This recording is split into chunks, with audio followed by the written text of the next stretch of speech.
La première chose, c'est j'ai eu la... pardon. Bonsoir. Buenas tardes. Murajo. Ma prof de Kinyarwanda est là. J'espère que je mérite d'être l'élève. Rita, ça va? Écoutez, quand j'ai reçu cet appel, j'ai eu deux questions qui me sont venues tout de suite. Pourquoi moi? Ça parle de mon côté parano, hein? Mais aussi, je me suis dit, pourquoi aujourd'hui, maintenant, il y a cette demande? Et ça m'a interpellée. Parce que ça, j'ai dit, je dois chercher des réponses. Alors, je me suis dit, pourquoi moi? La première chose qui m'est venue, je me suis dit, mais on est différents. Je suis différente. Je viens de l'Amérique latine, je parle espagnol, vous sentez bien mon accent, et si vous n'entendez pas, s'il vous plaît, demandez-moi. Je vis ici avec mes coutumes aussi. J'ai dit, mais ça c'est différent, mais il doit avoir un côté semblable. Évidemment, je suis une femme péruvienne, mais qui habite en Belgique. J'ai une fille presque adolescente, je pense qu'elle est déjà très très grande, mais elle est encore au début.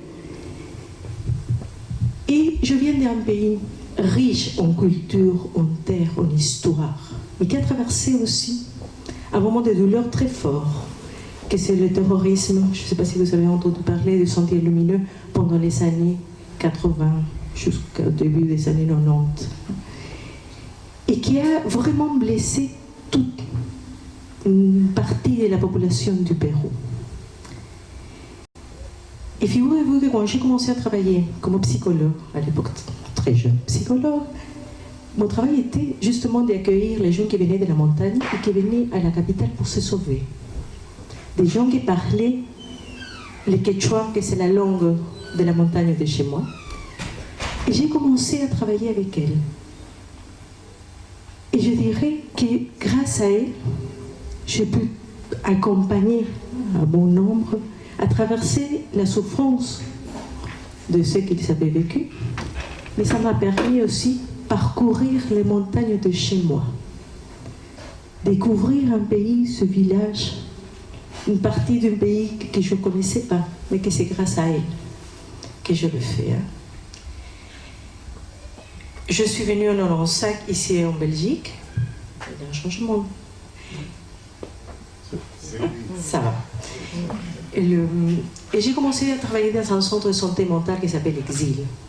Je ne sais pas si vous connaissez, c'est un centre de santé mentale pour demandeurs d'asile, victimes de violences organisées, et spécifiquement pour des victimes de torture.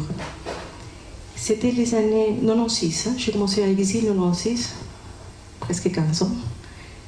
Et pendant des années, plusieurs années, j'ai reçu pas mal de personnes venant de Rwanda, particulièrement des femmes.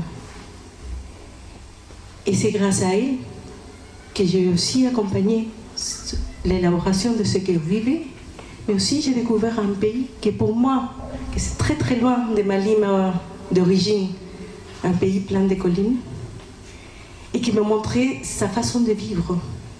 Et avec elle, j'allais dans ce parcours.